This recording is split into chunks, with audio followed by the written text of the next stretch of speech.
오늘 마태복음 4장 8절부터 11절의 말씀으로 오직 하나님만 섬기라 이런 제목으로 함께 말씀을 대하겠습니다. 우리가 예수님의 광야 시험을 살피고 있습니다. 예수님께서 세례 요한에게 세례를 받으시고 무태 올라왔을 때 이제 하늘이 갈라지고 소리가 선포됩니다. 이는 내 사랑하는 아들이요 내 기뻐하는 자라. 이 선언이 주어진 이후에 성령에 이끌려서 광야에서 마귀에게 시험을 받습니다. 우리가 예수님의 시험을 대할 때 기본적으로 기억해야 될 것이 있죠. 예수님께 주어진 이 시험은 하나님의 아들이라고 하는 그 신분과 사역에 대한 시험입니다. 때문에 우리가 예수님의 시험 기사를 잘 이해한다면 우리 예수님의 신분과 사역을 이해하는데 우리가 도움이 될 겁니다. 세 가지 시험을 간단히 살펴보면 첫 번째 시험은 돌을 떡으로 바꾸라라는 시험입니다. 마귀는 40일 줄이신 예수님을 향해서 이제 배고픔의 상황에서 돌을 떡으로 바꾸라 이야기합니다. 어떻게 하나님의 아들이 배고픔의 상황에 처할 수 있는가? 이것이 마귀의 주장입니다.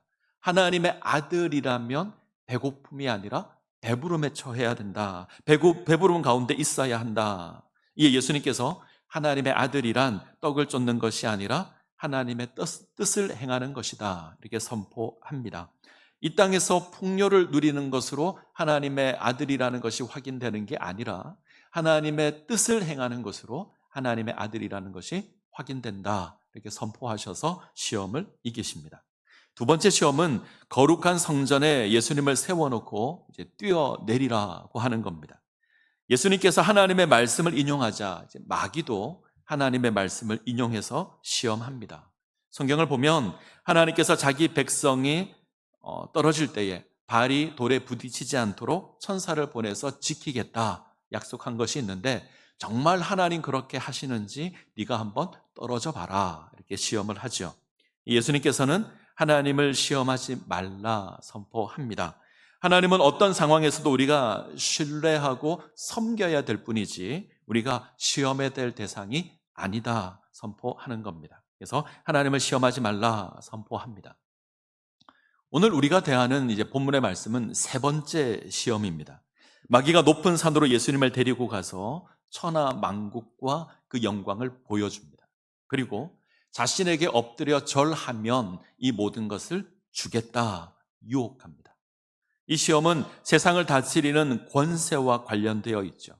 마귀는 자신을 섬기면 이 세상을 다스리는 권세를 내가 주겠다 선언합니다. 우리가 기억해야 될 것이 있는데 우리 주님께서 이 세상을 다스리는 왕으로 이 땅에 오셔서 세상을 다스리시고 세상을 심판할 겁니다. 그리고 영원한 하나님 나라를 완성하실 겁니다. 이런 의미에서 이 세상을 다스릴 권세를 얻기 위해서 예수님 이 땅에 오셨다 이렇게 말할 수도 있을 겁니다. 자, 마태복음 28장 18절을 한번 볼까요? 마태복음 28장 18절 자, 같이 읽겠습니다. 예수께서 나와 말씀하여 이르시되 하늘과 땅의 모든 권세를 내게 주셨으니 예수님께서 선포하십니다. 하늘과 땅의 모든 권세가 내게 있다. 바로 세상을 다스리는 권세가 내게 있다. 자, 예수님께서 세상을 다스리는 권세가 있다 선언하는데 오늘 본문에서는 마귀가 이 권세를 가지고 있다라고 이야기합니다. 뭐가 좀 이상하죠? 마귀가 거짓말을 했을까? 마귀에게는 세상을 다스리는 권세가 없는데 마치 있는 것처럼 사기를 쳤을까? 아닙니다. 마귀가 이 권세를 가지고 있습니다. 그런데 예수님께서 죄를 위하여 고난을 당하시고 죽음의 권세를 깨뜨리시고 부활하심으로 이 마귀의 권세를 빼앗아 온 겁니다. 이것으로 마귀가 가지고 있던 그 권세를 예수께서 뺏어 오신 겁니다. 때문에 마태복음 28장에서는 당신이 그 권세를 가지고 있다 선언합니다. 본래 세상을 다스리는 권세는 사람에게 주신 겁니다. 하나님께서 세상을 창조하실 때에 하나님의 형상을 따라 사람을 창조하시고 세상을 다스리는 권세를 주셨습니다. 땅을 정복하고 모든 피조물을 다스리라. 그래서 아담이 이 땅에 주어진 모든 피조물의 이름을 짓기도 합니다. 세상을 다스리는 권세를 가지고 있어서 그렇습니다. 자, 시편 8편을 한번 볼까요? 자막을 보죠. 8편 5절에서 8절. 자, 같이 읽겠습니다. 그를 하나님보다 조금 못하게 하시고 영화와 존귀로 관을 씌우셨나이다. 주의 손으로 만드신 것을 다스리게 하시고 만물을 그의 발 아래 두셨으니 곧 모든 소와 양과 들짐승이며 공중의 새와 바다의 물고기와 바닷길에 다니는 것이니이다. 하나님께서 사람을 하나님보다 조금 못하게 창조하셨습니다. 영화와 존귀로 관을 씌우십니다. 하나님께서 만든 모든 피조물을 다스리게 하십니다. 하나님의 형상으로 창조된 피조물인 그 사람이 누리는 권세가 이겁니다. 근데 이걸 잃어버렸습니다. 하나님께서 주신 권세로 교만하게 된 인생이 하나님을 거역함으로 이 권세를 잃었습니다. 그리고 그때부터 마귀가 사람을 속여서 이 권세를 빼앗아 갔습니다. 그때부터 사탄이, 마귀가 이 땅을 다스리죠. 인간은 두려움에 죄와 사망의 종노릇합니다. 세상을 다스려야 될 사람이 도리어 죄의 종노릇하는 존재가 된 것입니다. 예수님, 이런 인생을 구원하기 위해서 이 땅에 오셨습니다. 그래서 인생이 잃어버린 그 권세를 다시 회복하십니다. 마귀가 지니고 있는 그 권세를 빼앗아 인생을 구원하시고 하나님 나라를 선포할 겁니다. 지금 이 마귀는 사람에게서 빼앗은 그 권세로 예수님을 유혹하는 겁니다. 천하만국을 다스리는 권세와 영광을 취하는 것이 너의 목표가 아니냐? 이 세상을 다스리는 것이, 그 권세를 가지는 것이 너의 목표가 아니냐? 그런데 왜 그리 힘든 길을 가려고 하느냐? 왜 어려운 길을 가려고 하느냐? 내게 엎드려 절하라. 그러면 내가 주겠다. 지금 마귀의 시험은 쉬운 길을 가라는 겁니다. 너희의 목표를 이루는데 왜 힘들고 어려운 길을 가려고 하느냐? 그렇게 하지 말고 편한 길을 가라. 내게 엎드려 절하기만 하면 내가 주겠다. 굉장히 매력적이죠? 우리는 사람들을 보고 답답하게 생각할 때가 있습니다. 사람이 일하는 것을 보고 답답하게 생각할 때가 있는데, 대표적인 경우가 쉽게 할 수 있는데 어렵게 하는 것을 보면 답답하게 생각이 됩니다. 사서 고생을 하는 거죠. 바로 옆에 답이 있고 쉽게 할 수 있는 방법이 있는데 그것을 몰라서 힘들게 하는 것을 보면 답답합니다. 쉬운 것을 보면, 쉬운 길이 있다면 그것을 선택하는 것이 훨씬 더 나아 보입니다. 그렇기 때문에 우리는 쉬운 길을 가는 것을 지혜롭다라고 생각하기도 합니다. 지금 마귀의 유혹이 그런 겁니다. 쉬운 길이 있으니 그 쉬운 길을 선택하라는 겁니다. 괜히 힘들고 어려운 길을 가지 말라는 겁니다. 지금 예수, 당신이 원하는 것은 세상의 권세가 아닙니까? 내가 절하면 내가 그거 주겠다. 내게 엎드려 절하기만 하면 내가 주겠다. 어렵게 하지 말고 쉽게 하라는 겁니다. 하나님께서 예수님을 이 땅 가운데 보내심으로 이 세상을 다시 구원하는 건 쉬운 길이 아닙니다. 힘들고 어려운 길입니다. 평안한 길이 아니고 너무너무 힘든 길입니다. 예수님, 미련하고 답답한 제자들을 가르쳐야 합니다.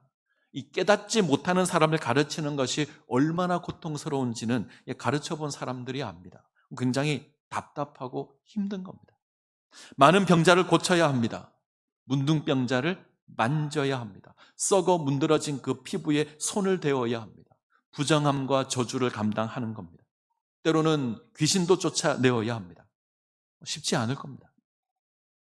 반대와 배척을 당합니다. 가족들도 반대합니다. 내가 원하는 일이 있는데 가족이 반대한다. 그 일이 쉽지 않을 겁니다. 근데 가족들이 반대합니다. 고향 사람들도 예수를 환영하지 않습니다. 도리어 이 나사렛 사람들은 예수를 죽이려고 합니다. 하나님을 섬긴다는 종교 지도자들이 예수를 반대합니다. 죽이려고 합니다. 하나님을 섬긴다는 자들이 도리어 예수를 죽이려고 합니다. 심지어 제자들은 배신합니다. 한 제자는 예수를 팔고요. 한 제자는 예수를 부인하고 저주합니다. 모든 제자가 예수를 버릴 겁니다. 수치스러운 고난을 감당해야 됩니다. 결박당해서 이방인에게 넘겨질 것이고 재판을 받을 겁니다. 침뱉음과 모욕을 당하고 십자가 고난을 당해야 됩니다. 모든 것으로부터 버림을 당해야 합니다. 이 모든 과정이 너무나 힘들 겁니다. 예수님 이 길을 걸으셔야 합니다. 환영받지 못하는 길이고 버림당하는 길입니다. 이 길을 다 걸으신 이후에야 그 끝에 영광이 있을 겁니다. 예수님 지금 이 출발점에 서 있는 겁니다. 마귀의 유혹은 이 모든 고난의 과정을 생략하라는 겁니다. 고난의 길, 고통의 길을 다 생략하여 버리고 쉽게 그 길을 가라는 겁니다. 이 출발점에서 목적지로 바로 가라는 거죠. 애써 힘든 길 걸어가지 말고 쉬운 길 가라는 겁니다. 방법은 너무 간단합니다. 내게 엎드려 절하면 됩니다. 사탄에게 엎드려 절하면 됩니다. 마치 다니엘서에 등장하는 사드락과 메삭과 아벤느고에게 주어진 시험과 비슷합니다. 노부갓네살 왕이 화려한 금신상 하나 만들어 놓고 엎드려 절하라고 합니다. 절하지 않으면 풀무불에 집어 넣겠다. 노부갓네살 왕의 메시지는 분명합니다. 엎드려 절하면 내가 금을 주겠다. 세상에 부귀영화를 주겠다. 반대로 절하지 않으면 죽음이다. 어렵지 않죠? 엎드려 절만 하면 됩니다. 엎드려 절만 하면 세상의 권세를 누릴 수 있을 겁니다. 이게 마귀의 유혹입니다. 이 마귀의 유혹에 예수님께서 다시 하나님의 말씀을 인용하시죠. 그리고 시험을 이깁니다. 자, 4장 10절을 볼까요? 마태복음 4장 10절. 자, 같이 읽겠습니다. 이에 예수께서 말씀하시되 사탄아 물러가라. 기록되었으되 주 너의 하나님께 경배하고 다만 그를 섬기라 하였느니라. 주 너의 하나님께 경배하고 다만 그를 섬기라. 쉬운 길을 가라고 유혹하는데 예수님의 대답은 하나님만 섬기랍니다. 사드락과 메삭과 아벳노고처럼 절하기를 거부합니다. 하나님만 섬기겠다. 이것이 고백입니다. 자, 오늘 이 의미를 확인하는 것이 오늘 설교의 내용이 될 겁니다. 자, 예수님께서 인용하시는 이 말씀은 신명기 6장에서 인용이 된 겁니다. 신명기의 말씀을 한번 보죠. 6장 10절에서 13절 조금 길죠. 같이 읽겠습니다.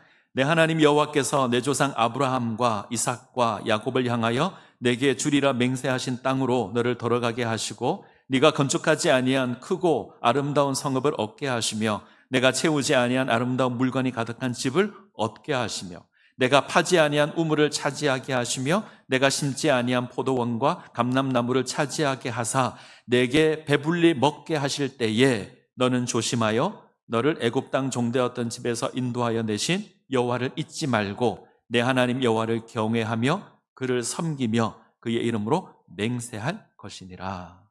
하나님께서 이스라엘을 향해서 너희가 약속의 땅에 들어가면 이런 풍성함을 누리게 될 것이다 말씀하십니다. 건축하지 않은 아름다운 성읍을 얻게 될 겁니다. 필요한 물건들이 가득 채워진 그 집을 얻게 될 겁니다. 파지 않은 우물과 심지 않은 포도나무와 감람나무를 얻게 될 겁니다. 이 풍성함을 누리게 될 때 한 가지 조건을 다시죠. 그때 애굽에서 인도한 여호와 하나님을 잊지 말고 그를 경외하며 섬기라. 왜 이렇게 해야 되죠? 이 풍성함을 허락한 분이 하나님이시기 때문에 그렇습니다. 이 모든 것들은 하나님께서 허락하시는 겁니다. 그래서 하나님만 섬겨야 합니다. 자, 주의해야 될 표현이 있는데 배불리 먹게 하실 때에 너는 조심하여 너를 애굽 땅 종되었던 집에서 인도하여 내신 여호와를 잊지 말라. 배불리 먹게 하실 때에 하나님을 기억하라.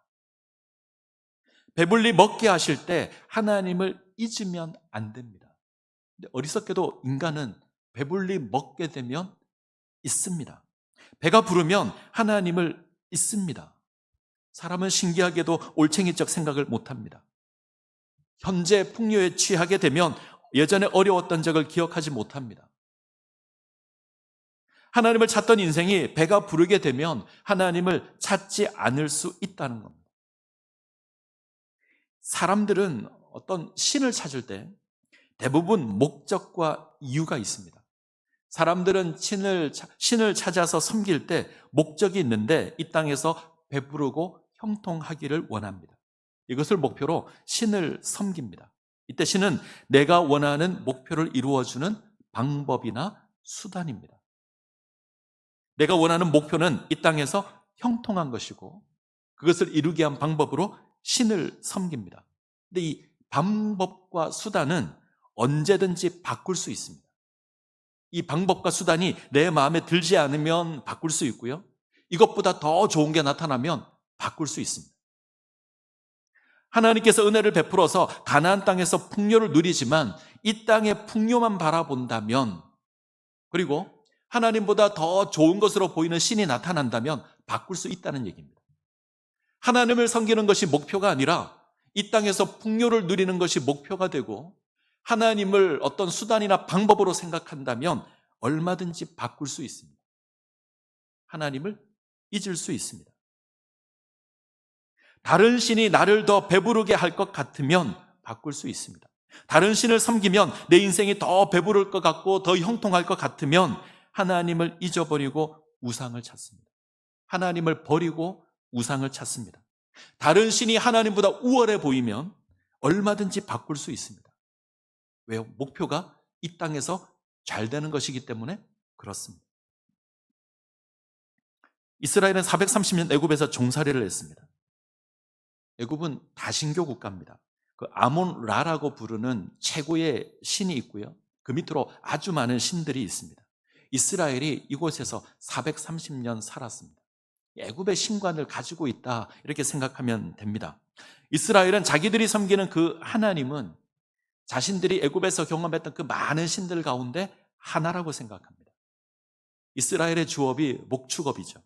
때문에 목축의 신인 아피스가 자기들의 하나님이라고 생각을 했습니다. 아피스는 소의 형상을 하고 있는 그런 목축의 신입니다. 이 목축의 신이 자신들을 애굽에서 인도하여 냈다야, 이렇게 생각하는 거죠. 확인할 수 있는 모양들이 몇 개가 있는데, 모세가 시내산에서 내려오지 않자 이들은 금송아지를 만듭니다. 그리고 이렇게 고백하죠. 애굽에서 인도하여 낸 여호와 하나님이다. 여로보암이 북이스라엘을 세웠을 때 북이스라엘 백성들이 남쪽에 있는 예루살렘으로 가서 하나님을 섬깁니다. 이거 막으려고 베델과 단에 금송아지를 만들죠. 이것이 여호와 하나님이다. 여기서 여호와를 섬겨라. 아피스를 여호와로 이해하고 있기 때문에 그렇습니다. 이 생각을 가지고 있는 이스라엘이 가나안 땅을 기업으로 받았습니다. 지금까지는 이스라엘이 목축이 주업인데 이제는 땅에서 농사를 지어야 합니다. 농사를 지은 적이 없는 이스라엘이 농사를 짓습니다. 잘 안 되지요. 그래서 가나안의 농경 문화를 받아들입니다. 그 가운데 가나안 사람들이 그들이 섬기던 신도 받아들입니다. 바알입니다. 바알은 풍요의 신이고 농사의 신이고요, 비의 신입니다. 이 풍요의 신을 섬기면 가나안 땅에서 잘 살 것처럼 보입니다. 그래서 바알을 섬깁니다. 그리고 바알의 짝인 아세라를 섬깁니다. 가나안 땅에서 풍요를 누리기 위해서 바알을 섬기고 아세라를 섬기는 겁니다. 여호와 하나님만 섬겨야 되는데 다른 신을 찾습니다. 농사의 신인 바알이 여호와 하나님보다 우월하게 보이는 겁니다. 적어도 농사를 짓는 데 있어서는, 이 땅에 풍요를 쫓는 데 있어서는 바알이 여호와보다 나아 보입니다. 그래서 하나님을 버리고 바알을 섬깁니다. 나의 만족을 위해서, 나의 풍요를 위해서 내가 섬길 신을 바꾸는 겁니다. 우리도 이럴 수 있습니다. 만약 나의 만족을 위해서 우리가 하나님을 섬기고 있다면, 이 땅에서 풍요를 얻기 위해서 하나님을 섬기고 있다면, 내가 이 땅에서 부귀영화를 누리기 위해서 하나님을 찾고 있다면 언제든지 바꿀 수 있습니다. 하나님을 잊어버리고 다른 것을 쫓을 수 있습니다. 농사를 지어야 하는데 하나님보다 바알을 섬기는 것이 더 나아 보이면 바꿀 수 있습니다. 근데 이건 하나님을 섬기는 게 아니죠. 하나님께서 사람을 창조하셨을 때 하나님을 섬기며 하나님의 말씀을 지키도록 했습니다. 하나님을 영화롭게 하고 그 하나님으로 즐거워하는 것이 인생의 목표입니다. 우리의 삶을 통해서 하나님을 섬기고 그 하나님의 영광이 드러나는 것이 우리 인생의 목표입니다. 근데 이거 잊어버리면, 우리가 하나님을 섬겨야 된다는 것이 우리 인생의 목표라는 것을 잊어버리면 우리는 땅의 것을 쫓습니다. 이 땅에서 배부르게 먹고 마시고 즐기는 것을 우리 삶의 제목으로 삼습니다. 그때부터 신을 동원하는 겁니다. 나의 만족을 위해서 신을 찾고 나의 배부름을 위해서 신의 이름을 부릅니다. 우리가 그렇게 하나님을 섬길 수 있습니다. 하나님을 섬김으로 이 땅에서 잘 되기를 원하고, 하나님을 섬김으로 이 땅에서 풍요롭기를 원하고, 하나님을 섬김으로 이 땅에서 부귀 영화를 누리기를 원하는 건 하나님을 수단으로 삼고 하나님을 방법으로 삼는 겁니다. 우리가 이렇게 하나님을 섬기면 언제든지 바꿀 수 있습니다. 우리가 그렇게 하나님을 섬기면 마귀가 내게 절하면 다 준다 그럴 때 우리는 마귀에게 절할 수 있습니다. 제가 한번 드린 이야기인데, 시골에 한 교회를 다니던 이 여집사님이 갑자기 절에 보살이 되었습니다. 너무 충격적인 일이어서 이 이야기를 들은 목사님이 여자분을 찾아갑니다. 아니, 교회에서 집사님이셨는데 어떻게 갑자기 절로 가셨습니까? 그러자 이 여자분이 이렇게 대답합니다. 목사님, 저희 집에 가만히 있으면 교회 종소리도 들리고 절의 종소리도 들립니다. 어느 날 가만히 교회 종소리를 들으니 이게 좀 느낌이 달랐습니다. 땡땡땡 이렇게 치는데 이게 100원짜리 동전처럼 들렸습니다. 다음 날 절에서 들려오는 소리를 들으니 이게 또 10,000원, 원 이렇게 들리더래요. 그래서 내가 교회를 다니면 100원짜리 복을 받고 내가 절로 가면 10,000원짜리 복을 받나 보구나, 이 생각이 들어서 절로 갔답니다. 그냥 웃겨 넘길 수 있는 이야기가 아니죠. 어쩌면 대부분의 그리스도인들이 이렇게 생각할 겁니다.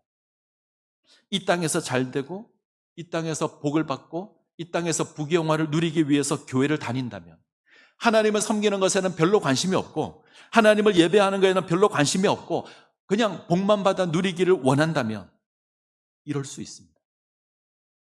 하나님을 잊습니다. 그리고 다른 것을 섬깁니다. 우리는 하늘의 것을 쫓아야 하고 이 땅의 것을 버려야 합니다. 이 땅의 것을 죽여야 되고 하늘을 따라 살아야 합니다. 이것이 하나님의 자녀로 부름을 입은 우리들의 자세입니다. 예수님의 말씀과 같이 오직 하나님만 섬겨야 합니다. 근데 우리가 부름을 받은 그 목적을 잊어버리면, 이 땅의 것을 쫓으면 우리는 하나님이 아니라 다른 것을 섬길 수 있습니다. 자, 말씀을 조금 더 자세하게 살펴보죠. 오늘 세 번째 시험을 이해하려면 출애굽기 32장에 나오는 이 금송아지 사건을 이해를 해야 합니다. 애굽에서 나온 이스라엘이 신 광야를 지나서 하나님의 산, 신의 산에 도착을 합니다. 모세가 하나님의 부름을 받아 산으로 올라가죠. 하나님의 언약의 말씀을 받습니다. 근데 그때 산 아래에 있는 이스라엘이 모세가 올라간 지 40일이 지나도록 내려오지 않자 웅성대기 시작을 하죠. 그리고 아론을 찾아갑니다. 우리를 인도한 모세가 보이지 않으니 우리를 인도할 신을 만들어 달라 요청을 하죠. 그래서 금송아지 만듭니다. 그리고 금송아지를 애굽에서 인도하여 낸 신이라 선포합니다. 그리고 그 다음 날을 명절로 하나님을 이 금송아지를 섬기는 절기로 선포하고 모여서 제사를 드리고 먹고 일어나 뛰어놉니다. 축제를 벌립니다. 여호와 하나님을 금송아지로 바꾼 사건입니다. 이 하나님께서 모세를 보내어서 이스라엘을 심판하죠. 모세는 언약의 두 돌판을 깨어버립니다. 저 금송아지를 섬기는 건 하나님의 백성이 아니라는 겁니다. 자, 이 사건을 해석을 하려면 이 출애굽기의 흐름을 좀 이해를 하셔야 되는데, 출애굽기 25장부터 31장까지 하나님께서 모세에게 성소를 만들라고 합니다.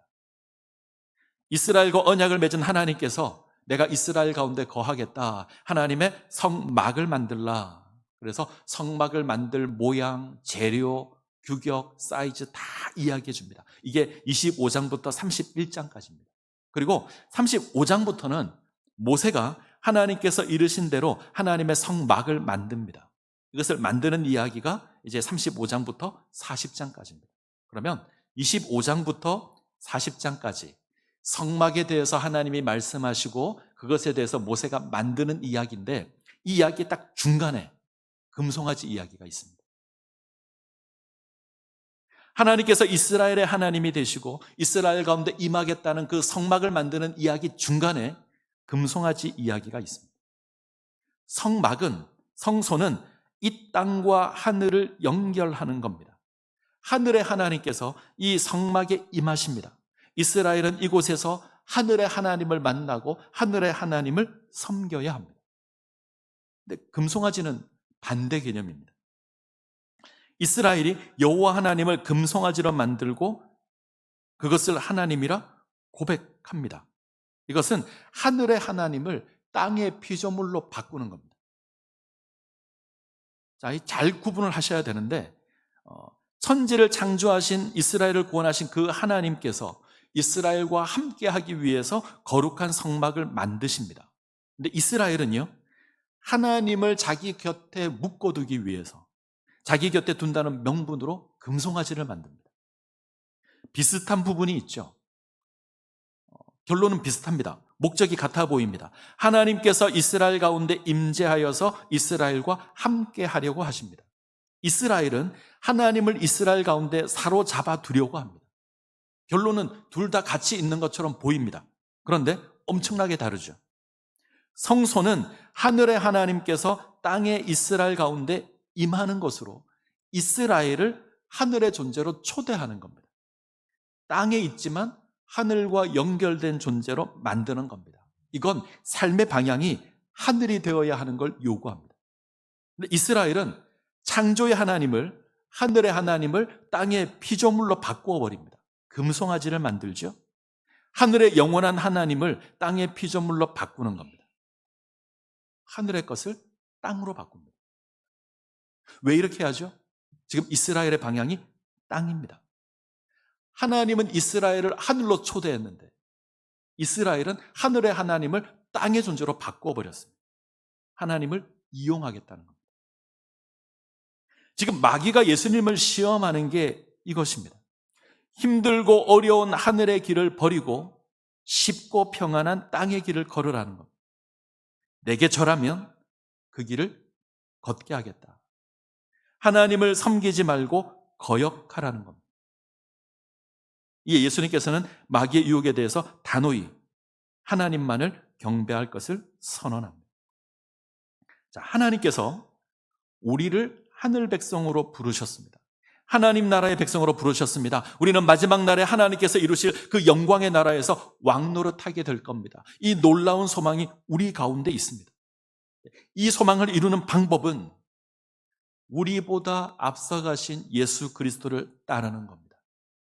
예수님의 십자가를 지고 예수의 십자가를 지고 동일하게 그 길을 걷는 겁니다.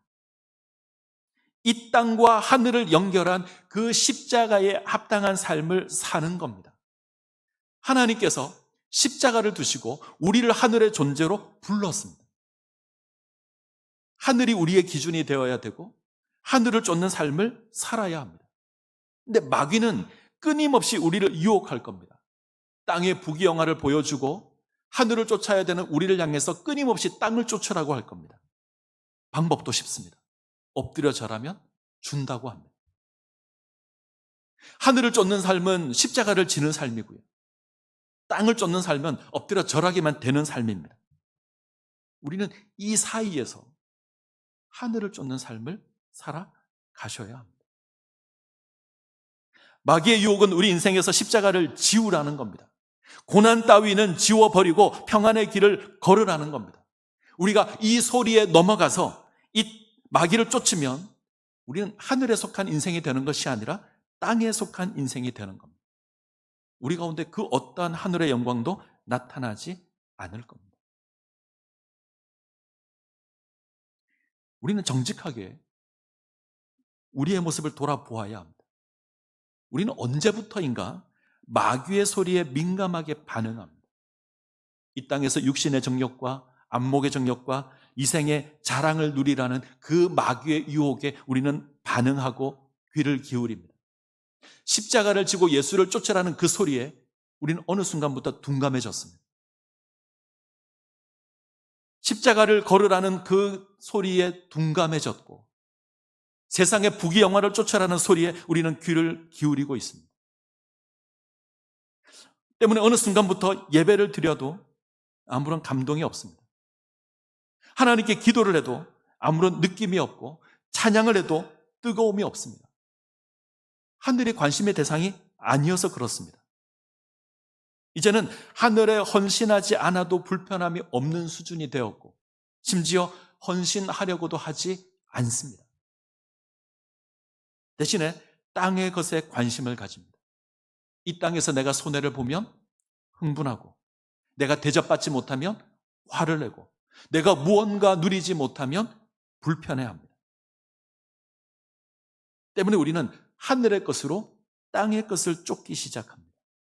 신앙의 이름으로 땅에서 풍요를 누리려고 합니다. 이러한 우리의 모습을 우리는 돌이켜야 될 겁니다. 우리는 땅에 속한 인생이 아니라 하늘에 속한 인생입니다. 하늘의 귀를 기울여야 되며 하늘의 소리를 따라야 하며 예수 그리스도를 쫓아서 십자가를 지고 그 길을 걸어야 합니다. 우리는 이 땅에 속한 인생이 아닙니다. 하늘에 속한 인생입니다. 하늘이 우리의 관심이 되어야 합니다. 하나님께서 나를 사용하시겠다 그러면 우리는 흥분하셔야 합니다. 하나님께서 나를 사용하신다 그러면 기꺼이 이 땅의 것을 포기하고 하나님을 따르는 인생이 되어야 합니다. 그것으로 기뻐하고 그것으로 감격하며 때로 그 길이 쉽지 않아도 우리는 기꺼이 그 길 가기를 선택해야 합니다.